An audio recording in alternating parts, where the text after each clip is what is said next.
Hi students, നമ്മൾ discuss ചെയ്യാൻ പോകുന്നത് multiple pulse width modulation. Okay, അപ്പോൾ ലാസ്റ്റ് ക്ലാസ്സിൽ നമ്മൾ സിംഗിൾ പൾസ് വിഡ്ത്ത് മോഡുലേഷൻ ആണ് ഡിസ്കസ് ചെയ്തിട്ടുള്ളത്. ഈ ഒരു ക്ലാസ്സിൽ നമ്മൾ ഡിസ്കസ് ചെയ്യാൻ പോകുന്നത് എന്താണ്? Multiple pulse width modulation. Okay, so in this method of pulse width modulation, the harmonic content can be reduced using several pulses in each half cycle of output voltage. നേരെ നമ്മൾ സിംഗിൾ പൾസ് വിഡ്ത്ത് മോഡുലേഷൻ പഠിച്ച സമയത്ത് നമ്മൾ harmonic content എങ്ങനെയാണ് reduce ചെയ്തിട്ടുണ്ടായിരുന്നത്? By using single pulse. ഒരു pulse ആയിരുന്നു ഒരു ഹാഫ് സൈക്കിൾ ഉണ്ടായിരുന്നത് അല്ലെ. ഇപ്പോൾ എന്തായിരുന്നു? ഇപ്പൊ നമ്മൾ ഹാർമോണിക് കണ്ടന്റ് റെഡ്യൂസ് ചെയ്യുന്നത് by using several pulses in each half cycle. Okay, ഒരു ഹാഫ് സൈക്കിളിൽ ഒരു പൾസ് മാത്രം യൂസ് ചെയ്യുന്നതാണ് എന്ത്? Single pulse width modulation. ഇനി ഒരു ഹാഫ് സൈക്കിളിൽ നമ്മൾ ഒന്നിൽ കൂടുതൽ പൾസുകൾ ഉപയോഗിക്കുന്നതാണ് എന്ത്? Multiple pulse width modulation. Okay, so multiple pulse width modulation is a pulse width modulation technique in which the harmonic content can be reduced using several pulses in each half cycle of the output voltage. Okay, ഇനി നമുക്ക് ഇതിന്റെ മെത്തേഡിലോട്ട് കിടക്കാം. നമ്മളിവിടെ എന്താണ് ചെയ്യുന്നത്? നമ്മളിവിടെ we are comparing a reference signal. Okay, നമുക്കറിയാം ഇതാണ് റെഫറൻസ് സിഗ്നൽ നമ്മുടെ. ഓക്കെ, അതായത് നമ്മുടെ റെക്ടാങ്കുലർ ആയിട്ട് ഒരു റെഫറൻസ് സിഗ്നൽ ഉണ്ട്, പിന്നെ ട്രയാങ്കുലർ ആയിട്ട് എന്തുണ്ട്? കരിയർ സിഗ്നലും ഉണ്ട്. Okay, so we are by comparing a reference signal with a triangular carrier. Okay, so rectangular reference signal with a triangular carrier നമ്മൾ compare ചെയ്യുന്നു. By comparing a reference signal with a triangular carrier wave, നമ്മൾ എന്ത് ചെയ്യുന്നു? The gating signals are generated for turning on and turning off the thermistor as shown in figure. Okay, അപ്പൊ ഇവിടെ നിങ്ങൾ നോക്കുക, നമ്മളിവിടെ ആക്ച്വലി എന്താ ചെയ്തിട്ടുള്ളത്? നമുക്കിവിടെ ഇൻവേർട്ടർ ഉണ്ടാവും അല്ലെ. ഇൻവേർട്ടർ എങ്ങനെയാണ് നമ്മൾ വരയ്ക്കുക? ഇങ്ങനെയാണ് നമ്മൾ വരച്ചിട്ടുള്ളത്. ഓക്കെ, ഏറ്റവും സിമ്പിൾ ആയിട്ടുള്ള ഒരു സിംഗിൾ ഫേസ് ഇൻവേർട്ടറാണ് വരയ്ക്കുന്നത് കേട്ടോ. അപ്പൊ അതിൽ നമുക്ക് ഇവിടെ നമ്മൾ ലോഡ് കണക്ട് ചെയ്യുന്നുണ്ട്, ലോഡ്, പിന്നെ ഇവിടെയും നമുക്ക് സ്വിച്ച് ഉണ്ട്. ഓക്കെ, ഞാൻ ഫീഡ്ബാക്ക് ഡയോഡ് തൽക്കാലം വരച്ചിട്ടില്ല, എളുപ്പത്തിന് വേണ്ടി വരച്ചതുകൊണ്ട്. ഓക്കെ, ഇവിടെ നമ്മുടെ സ്വിച്ച് 1, സ്വിച്ച് 2, സ്വിച്ച് 3, സ്വിച്ച് 4.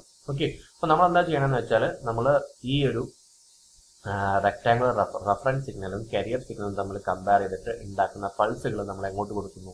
സ്വിച്ചസിലോട്ട് കൊടുക്കുന്നു. ഓക്കെ, അപ്പൊ നമ്മൾ ഇത്രയും ഈ ഒരു ഇതിപ്പോ നമ്മൾ ഔട്ട്പുട്ട് വോൾട്ടേജ് ഓഫ് ഇൻവേർട്ടർ മാത്രമാണ് കാണിച്ചിട്ടുള്ളത്. ഓക്കെ, ഗേറ്റിംഗ് സിഗ്നൽ ആയിട്ട് കാണിച്ചിട്ടില്ല. ഓക്കെ, ഇതിൽ നിങ്ങൾ നോക്കുക, നമ്മൾ ഇത്രയും റീജിയനിൽ നമ്മൾ കമ്പയർ ചെയ്ത് കിട്ടുന്ന പൾസുകൾ. ഓക്കെ, അതായത് ഇത്രയും പൾസുകൾ നമ്മൾ എന്ത് ചെയ്യുന്നു? നമ്മൾ S1ലോട്ടും അതായത് നമ്മുടെ സ്വിച്ച് S1ലോട്ടും S2ലോട്ടും കൊടുക്കുന്നു. അപ്പൊ നമുക്ക് എന്ത് കിട്ടുന്നു? നമുക്ക് പോസിറ്റീവ് ആയിട്ടുള്ള ഔട്ട്പുട്ട് കിട്ടും. ഓക്കെ, ഇനി ഇത്രയും റീജിയനിൽ നമ്മൾ ജനറേറ്റ് ചെയ്യുന്ന പൾസ്. ഓക്കെ, അപ്പൊ അത് നമ്മളിവിടെ കാണിച്ചിട്ടില്ല. ഇത്രയും റീജിയനിൽ നമ്മൾ ജനറേറ്റ് ചെയ്യുന്ന പൾസ് എന്ന് പറഞ്ഞാൽ ഇതുപോലത്തെ പൾസുകൾ നമുക്ക് ഇവിടെയും ജനറേറ്റ് ചെയ്യും. ഓക്കെ, അപ്പൊ ഇവിടെ ജനറേറ്റ് ചെയ്യുന്ന പൾസുകൾ നമ്മൾ ആർക്കാണ് കൊടുക്കുന്നത്? നമ്മൾ സ്വിച്ച് 3ക്കും സ്വിച്ച് 4നുമാണ് കൊടുക്കുന്നത്. ഓക്കെ, അപ്പോൾ ഈ ഒരു പോസിറ്റീവ്, അതായത് നമ്മൾ റെക്ടാങ്കുലർ റെഫറൻസ് പോസിറ്റീവ് ആയ സമയത്ത് നമ്മൾ ജനറേറ്റ് ചെയ്തിട്ടുള്ള പൾസുകൾ നമ്മൾ ആർക്ക് കൊടുക്കുന്നു? സ്വിച്ച് S1 S2 കൊടുക്കുന്നു. So that output voltage is positive. ഇനി ഇവിടെ റെക്ടാങ്കുലർ റെഫറൻസ് സിഗ്നൽ നെഗറ്റീവ് ആയ സമയത്ത് നമ്മൾ ജനറേറ്റ് ചെയ്യുന്ന ഇതുപോലെ തന്നെയുള്ള പൾസുകളാണ് നമ്മൾ ജനറേറ്റ് ചെയ്യുക അല്ലെ. ആ ജനറേറ്റ് ചെയ്യുന്ന പൾസുകൾ നമ്മൾ എന്ത് ചെയ്യുന്നു? ഇതേപോലത്തെ പൾസുകൾ. ഓക്കെ, അപ്പൊ നിങ്ങൾ ഇത്രയും ഉണ്ടാവുള്ളൂ. ഇവിടെ നമുക്ക് ഇങ്ങനെ പൾസ് ഉണ്ടായി. ഓക്കെ, ഇത് നമ്മൾ ആർക്ക് കൊടുത്തു? IG1 IG2 കൊടുത്തു. ഇനി ഇതേപോലെ ഇവിടേക്കും ഉണ്ടാവും എന്തുണ്ട്? പൾസുകൾ ഉണ്ടാവും. ഓക്കെ, ഈ പൾസുകൾ നമ്മൾ ആർക്ക് കൊടുക്കുന്നു? IG3ക്കും IG4നും കൊടുക്കുന്നു. അപ്പൊ നമുക്ക് എന്താ കിട്ടുന്നത്? നെഗറ്റീവ് വോൾട്ടേജ് ആണ് കിട്ടുന്നത്. ഓക്കെ, അപ്പോൾ ഈ വേവ് ഫോം നിങ്ങൾക്ക് മനസ്സിലായെന്ന് വിചാരിക്കുന്നു. അപ്പൊ എപ്പോഴാണ് നമ്മൾ പൾസ് ക്രിയേറ്റ് ആവുന്നത്? എപ്പോഴാണോ നമ്മുടെ reference signal greater than career signal ആവുന്നത്, ആ സമയത്താണ് പൾസ് പ്രൊഡ്യൂസ് ചെയ്യുന്നത്. ഓക്കെ, അപ്പൊ ഇത്രയും കാര്യങ്ങൾ മനസ്സിലായെന്ന് വിചാരിക്കുന്നു. ഇനി നമ്മളിവിടെ കരിയർ ഫ്രീക്വൻസി. ഓക്കെ, ഈ കരിയർ ഫ്രീക്വൻസിയാണ് എന്ത് ഡിറ്റർമിൻ ചെയ്യുന്നത്? ഇത് 1/fc ആണ്. 1/fc എന്ന് പറഞ്ഞാൽ ഈ ഒരു ഡിസ്റ്റൻസിനെയാണ് നമ്മൾ 1/fc വെച്ചിട്ട് കാണിച്ചിട്ടുള്ളത്. അപ്പൊ നമ്മുടെ കരിയർ സിഗ്നലിന്റെ ഫ്രീക്വൻസി fcയും അതുപോലെ റെഫറൻസ് സിഗ്നലിന്റെ ഫ്രീക്വൻസി നമുക്ക് fr ആണെങ്കിൽ നമുക്കൊരു കാര്യം പറയാം. എന്താണ് കരിയർ ഫ്രീക്വൻസി? ഓക്കെ, നമ്മുടെ ഈ കരിയർ ഫ്രീക്വൻസിയാണ് എന്തിനെ ഡിറ്റർമിൻ ചെയ്യുന്നത്? Number of pulses per half cycle. Number of pulses per half cycle determine ചെയ്യുന്നത് ആരാണ്? കരിയർ ഫ്രീക്വൻസി ആണ്. ഓക്കെ, അപ്പോൾ നിങ്ങൾ നോക്കിയേ, എത്ര ട്രയാങ്കുലർ പൾസ് ഉണ്ട്? ട്രയാങ്കുലർ പൾസ് ഉണ്ട് 1 2 3 4 5. ഓക്കെ, അപ്പൊ നമുക്കിവിടെ എത്ര പൾസ് ഉണ്ട് ഒരു half cycle? 1 2 3 4 5. Okay, so the career frequency fc ആണ് എന്ത് ഡിറ്റർമിൻ ചെയ്യുന്നത്? കരിയർ സിഗ്നലിന്റെ frequency fc determines the number of pulses per half cycle. Okay, അപ്പൊ number of pulses per half cycle ഞാൻ m എന്ന് പറയുന്നത് കേട്ടോ. Number of pulses per half cycle ആരാണ് ഡിറ്റർമിൻ ചെയ്യുന്നത്? കരിയർ സിഗ്നലിന്റെ ഫ്രീക്വൻസിയാണ് ഡിറ്റർമിൻ ചെയ്യുന്നത്. വേറാസ് frequency of the reference signal. അപ്പൊ നമ്മൾ റെഫറൻസ് സിഗ്നലിന്റെ ഫ്രീക്വൻസി നോക്കിയാൽ ഇതാണ് നമ്മുടെ റെഫറൻസ് സിഗ്നൽ. ഓക്കെ, ഈ റെഫറൻസ് സിഗ്നലിന്റെ ഫ്രീക്വൻസിയാണ് എന്തിനുണ്ടാവുക? നമ്മുടെ ഔട്ട്പുട്ടിനുണ്ടാവുക അല്ലെ. ഔട്ട്പുട്ട് നോക്കിയാൽ നിങ്ങൾ ഇത്രയും സമയം നമുക്ക് പോസിറ്റീവ് വരുന്നു, ഇത്രയും സമയം നമുക്ക് എന്ത് വരുന്നു? നെഗറ്റീവ് വരുന്നു. ഓക്കെ, അപ്പോൾ ഇതിൽ ഒരു പോസിറ്റീവും ഒരു നെഗറ്റീവും ആയിട്ടേ വരുന്നുള്ളൂ. ഓക്കെ, സോ നമുക്ക് ഔട്ട്പുട്ട് വോൾട്ടേജിന്റെ ഫ്രീക്വൻസി ആരാ ഡിറ്റർമിൻ ചെയ്യുന്നത്? ഔട്ട്പുട്ട് വോൾട്ടേജിന്റെ ഫ്രീക്വൻസി ഡിറ്റർമിൻ ചെയ്യുന്നത് ആരാണ്? ഔട്ട്പുട്ട് വോൾട്ടേജിന്റെ ഫ്രീക്വൻസി ഡിറ്റർമിൻ ചെയ്യുന്നത് റെഫറൻസ് സിഗ്നൽ ആണ്. Number of pulses per half cycle determine ചെയ്യുന്നത് ആരാണ്? കരിയർ സിഗ്നൽ ആണ്. ഓക്കെ, അപ്പൊ ഇത്രയേ ഉള്ളൂ. Career frequency F C determines the number of pulses per half cycle, that is m, and whereas the frequency of the reference signalന്റെ frequency എന്ത് determine ചെയ്യുന്നത്? നമ്മുടെ മൊത്തത്തിലുള്ള ഔട്ട്പുട്ടിലുള്ള frequency. Okay, so the frequency of the reference signal sets the output frequency f0. Okay, ഇനി modulation index ആണ് control ചെയ്യുന്നത് output വോൾട്ടേജിനെ. നമുക്കത് എന്താണെന്ന് നമുക്ക് ഡിസ്കസ് ചെയ്യാം. ഓക്കെ, അപ്പോൾ ഈ ഒരു ടൈപ്പ് ഓഫ് മോഡുലേഷൻ പറഞ്ഞ പേരാണ് നമ്മൾ സിമെട്രിക്കൽ പൾസ് വിഡ്ത്ത് മോഡുലേഷൻ എന്നും കൂടി പറയാറുണ്ട്. ഓക്കെ, എന്താണ് symmetrical pulse width modulation? Symmetrical pulse width modulation എന്നും നമ്മൾ വിളിക്കാറുണ്ട്. ഓക്കെ, ഇനി നമുക്ക് കണ്ടുപിടിക്കേണ്ടത് എന്താണെന്ന് വെച്ചാൽ number of pulses per half cycle. Okay, ഇപ്പൊ ഇവിടെ എഴുതിയിട്ടുള്ളത് number of pulses per half cycle. എത്ര പൾസ് ആണ് ഒരു ഹാഫ് സൈക്കിൾ ഉണ്ടാവുക? Okay, so number of pulses per half cycle നമുക്ക് എങ്ങനെ എഴുതാം? It is equal to length of half cycle of square wave reference അല്ലെ. ഒരു ഹാഫ് സൈക്കിൾ എടുക്കുക. ഓക്കെ, എന്നിട്ട് ഹാഫ് സൈക്കിളിൽ നമുക്ക് എന്ത് ചെയ്താൽ മതി? Width of 1 cycle of triangular carrier wave. അപ്പോൾ ഇത്രയും ഡിസ്റ്റൻസ് ഹാഫ് സൈക്കിളിന്റെ ഈ ഒരു ടൈം പീരീഡ് എടുക്കുക. ഈ ടൈം പീരീഡ് എടുത്തതിന് ശേഷം നമുക്ക് എന്ത് ചെയ്താൽ മതി? ഒരു സൈക്കിൾ, അതായത് നമ്മുടെ ട്രയാങ്കുലർ കരിയർ വേവിന്റെ ഒരു width of 1 cycle of triangular carrier wave കൊണ്ട് ഡിവൈഡ് ചെയ്താൽ മതി. ഓക്കെ, അപ്പൊ length of half cycle of square wave എന്ന് പറയുകയാണെങ്കിൽ നമുക്ക് എത്ര വരിക? നമുക്കിത് മൊത്തത്തിലാണ് എത്ര വരുന്നത്? ഇത് മൊത്തത്തിലാണ് നമ്മുടെ ടൈം പീരീഡ് അല്ലെ. ഇത് മൊത്തത്തിലാണ് നമ്മുടെ ടൈം പീരീഡ്. ഓക്കെ, അല്ലെങ്കിൽ നമുക്ക് എന്ത് പറയാം? 1/f എന്ന് പറയാം. ഇപ്പൊ ഇത്രയും ഏരിയ എത്ര വരിക? ഇത്രയും ഏരിയ എന്ന് പറഞ്ഞാൽ ടൈം പീരീഡ് ഡിവൈഡ് ബൈ 2. അതായത് നമുക്ക് എന്ത് പറയാം? t/2 എന്ന് പറഞ്ഞാൽ t equal 1/f ആണ് അല്ലെ. അപ്പൊ t/2 എന്താ വരിക? t/2 equal to 1/2f. Okay, ഇത് number of pulses per half cycle എന്നാണ് വരിക? 1/2f. f എന്ന് എഴുതാം, അല്ലെങ്കിൽ fr എന്ന് എഴുതാം, റെഫറൻസ് വേവ് ആയതുകൊണ്ട്. ഓക്കെ, ഇനി തൽക്കാലം 1/2f എന്ന് എഴുതുന്നു. ഓക്കെ, അതിനുശേഷം നമുക്ക് width of 1 cycle of triangular carrier wave എന്താണ് വരിക? ഇതാണ് നമ്മളിവിടെ കാണിച്ചിട്ടുള്ളത്. Width of 1 cycle of triangular carrier wave എന്ന് പറഞ്ഞാൽ വരിക? ഇതിന്റെ ഫ്രീക്വൻസിന്റെ ഇൻവേഴ്സ് അല്ലെ. ഇതായിരിക്കും ഒരു width of 1 cycle of triangular carrier wave. Okay, width of 1 cycle of triangular carrier wave എന്ന് പറയുമ്പോൾ എത്ര വരിക? നമുക്ക് 1/fc. ഓക്കെ, അപ്പൊ നമ്മൾ 1/2f കൊണ്ട് നമ്മൾ ഡിവൈഡ് ചെയ്തു. We are dividing 1/2f divide by width of 1 cycle of triangular carrier wave, that is 1/fc. അപ്പോൾ നമുക്ക് എന്താണ് കിട്ടിയത്? It is equal to fc by 2f എന്ന് കിട്ടും.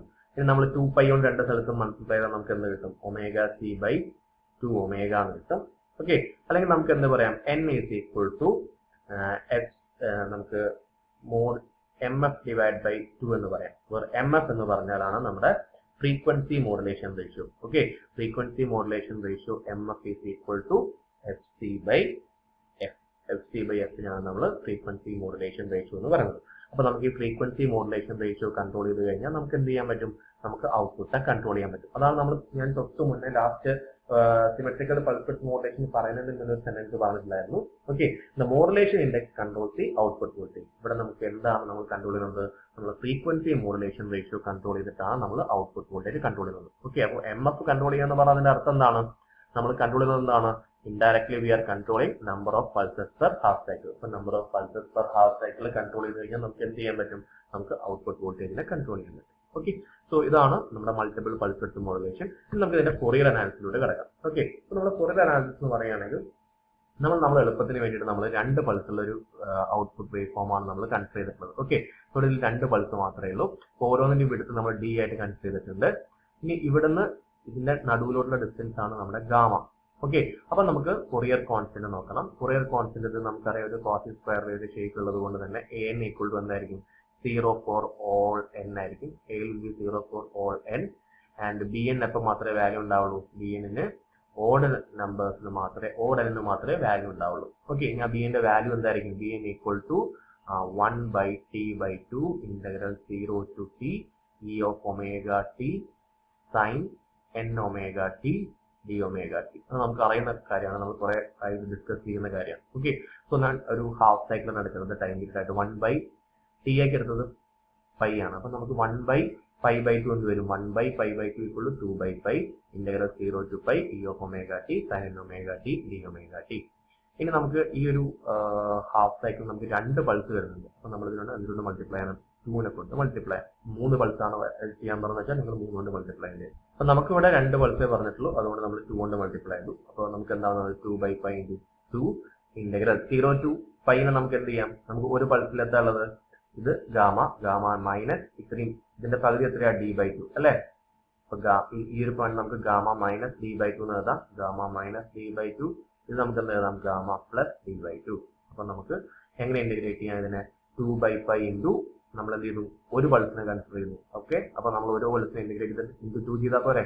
ഓക്കെ, അപ്പൊ ഇൻറ്റു 2 ചെയ്യുന്നു.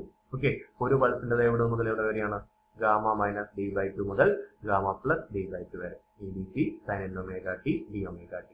ഓക്കെ, അപ്പൊ നമുക്ക് എന്ത് കിട്ടി, 4 edc by n pi sin n omega t എന്ന് പറയുന്നതാണ് cos n omega t ആണ്. Gamma minus d by 2 gamma plus d by 2 നമുക്ക് കൊടുക്കാം. ഓക്കെ, അപ്പൊ നമ്മൾ 4 edc by n pi cos n into gamma minus d by 2 minus cos n into gamma plus d by 2. Okay, ഇത് നമുക്കറിയാം cos a minus cos b ആണ്. 2 sin a plus d by 2 sin b minus a by 2. Okay, നിങ്ങൾ ചിലപ്പോൾ അതിൽ minus sign പഠിച്ചിട്ടുണ്ടെങ്കിൽ എന്തായിരിക്കും, minus 2 sin a plus b by 2 sin a minus b by 2 ആയിരിക്കും കേട്ടോ. ഞാൻ ആ മൈനസ് ഒഴിവാക്കാൻ വേണ്ടിയിട്ടാണ് ഇവിടെ b മൈനസ് a by 2 എന്ന് എഴുതിയിട്ടുള്ളത്. ഓക്കെ, സോ നിങ്ങൾക്ക് അറിയുന്ന കാര്യമാണ്, മാത്സ് ആണ്. നമ്മളിവിടെ 4 edc by n pi അത് അങ്ങനെ തന്നെ എഴുതി. ഓക്കെ, ഇനി ഇത് നമുക്ക് സോൾവ് ചെയ്യുന്ന സമയത്ത് എന്താണ് കിട്ടുക, cos n omega t നമ്മൾ 2 ലിമിറ്റ് അപ്ലൈ ചെയ്യുന്ന സമയത്ത് നമുക്ക് 2 sin a plus b by 2 sin b minus a by 2 ചെയ്യുന്ന സമയത്ത് നമുക്ക് കിട്ടുന്നത് എന്താണ്, 2 sin n gamma into sin n d by 2. അപ്പൊ നമുക്ക് എന്ത് കിട്ടി, മൊത്തത്തിൽ നമുക്ക് നമ്മുടെ bn ന്റെ വാല്യൂ എന്ത് കിട്ടി, 8 edc by n pi sin n gamma sin n d by 2 എന്ന് കിട്ടി. ഓക്കെ, അപ്പൊ ഇത്രയാണ് നമ്മുടെ bn ന്റെ വാല്യൂ. ഓക്കെ, ഇനി bn ന്റെ വാല്യൂ കിട്ടിക്കഴിഞ്ഞാൽ നമുക്ക് എന്ത് ചെയ്യാം, നമുക്ക് ഔട്ട്പുട്ട് ഇക്വേഷന്റെ എഴുതാം. എന്താ ഔട്ട്പുട്ട് ഇക്വേഷൻ എന്ന് പറഞ്ഞാൽ നമുക്കറിയാം E0 of omega t equal to E average plus sigma n equal to 1 2 3 up to infinity Cn sin n omega t എന്നാണ്. ഓക്കെ, ഇനി Cn എന്ന് പറഞ്ഞാൽ എന്താണ്, Cn equal to root of an square plus bn square ആണ്. അപ്പൊ നമ്മളിത് analyse ചെയ്ത സമയത്ത് നമുക്ക് എന്ത് മനസ്സിലായി, എന്റെ വാല്യൂ എപ്പോഴും 0 ആണ്, bn എപ്പോൾ മാത്രമേ വാല്യൂ ഉള്ളൂ, bn ഓഡ് നമ്പേഴ്സിന് മാത്രമേ വാല്യൂ ഉള്ളൂ. അപ്പൊ നമ്മൾ ഈ ഇക്വേഷൻ നേരെ എങ്ങനെ മാറി, E0 of omega t equal to വെറും sigma n equal to 1 3 5 odd നമ്പേഴ്സിന് മാത്രമേ വാല്യൂ ഉള്ളൂ. അതുകൊണ്ടാണ് Cn പറയുന്നത് എടുത്താണ് bn sin n omega t എന്ന് വന്നു. ഓക്കെ, അപ്പൊ നമ്മൾ നേരത്തെ ഇക്വേഷൻ എന്തായി, bn നമ്മൾ ഓൾറെഡി ഡിറൈവ് വെച്ചിട്ടുണ്ട്. എന്താ bn equal to 8 edc by n pi sin n gamma sin n d by 2. അതുപോലെ സബ്സ്റ്റിറ്റ്യൂട്ട് ചെയ്താൽ നമുക്ക് എന്ത് വന്നു, 8 edc by n pi sin n gamma sin n d by 2 into sin n omega t. ഇതാണ് നമ്മുടെ output വോൾട്ടേജിന്റെ equation. Okay, so അത് നമ്മൾ ഒന്ന് എക്സ്പാൻഡ് ചെയ്ത് എഴുതുന്നത് മാത്രമേ ഉള്ളൂ. 8 edc by n pi പുറത്തെടുത്തു, sin gamma sin d by 2 sin n omega t 1 by 3 sin 3 gamma sin 3d by 2 sin 3 omega t plus 1 by 5 sin 5 gamma sin 5d by 2 sin 5 omega t plus etc. എന്ന് പറഞ്ഞു വരും. അപ്പൊ നമുക്ക് amplitude of nth harmonic component എന്ന് പറഞ്ഞാൽ ഈ sin n omega t ന്റെ ഒഴികെയുള്ള ബാക്കിയുള്ള ടേംസ് ഇതാണ് amplitude. Okay, so amplitude of nth harmonic component Enm equal to 8 edc by n pi sin n gamma sin n d by 2. ഇനി ഈ ഒരു പർട്ടിക്കുലർ എക്സ്പ്രഷനിൽ നിന്ന് നമുക്ക് ഏതെങ്കിലും ഒരു പർട്ടിക്കുലർ ഹാർമോണിക്കിനെ എലിമിനേറ്റ് ചെയ്യണമെന്ന് വിചാരിക്കാം. ഓക്കെ, അപ്പൊ നമുക്കറിയാം ഈ ഒരു ഇവിടുത്തെ പൈ ആയാൽ മതി അല്ലെ, സൈൻ പൈ ഈക്വൽ ടു 0 എന്നറിയാം അല്ലെ. അപ്പൊ n gamma equal to pi എന്ന് പറഞ്ഞാൽ നമുക്ക് ആ പർട്ടിക്കുലർ ഹാർമോണിക്സിനെ എലിമിനേറ്റ് ചെയ്യാം. അതായത് gamma equal to pi by n ആയാൽ നമുക്ക് ആ പർട്ടിക്കുലർ ഹാർമോണിക്സിനെ എലിമിനേറ്റ് ചെയ്യാം. വേറൊരു മെത്തേഡ് എന്ന് പറഞ്ഞാൽ നമുക്ക് n d by 2 ഇത് പൈ ആയാലും നമുക്ക് എന്ത് ചെയ്യാം, മൊത്തത്തിൽ വാല്യൂ എന്താ വരും, 0 ആണ് വരും. Okay, so n d by 2 equal to pi ആണ്, അല്ലെങ്കിൽ d ഈക്വൽ ടു എന്നാണ് 2 പൈ ബൈ n ആണ്. Okay, so the above expression also shows that when gamma equal to pi by n, or d equal to 2 pi by n, എന്താണ് സംഭവിക്കുന്നത്, the nth harmonic component can be eliminated from the output voltage, but this has the effect of reducing the fundamental amount of output voltage. Okay, so ഇത്രയാണ് നമ്മുടെ multiple pulse width modulation. Okay, നമുക്ക് sinusoidal pulse width modulation അടുത്ത ക്ലാസ്സിൽ discuss ചെയ്യാം. So thank you students.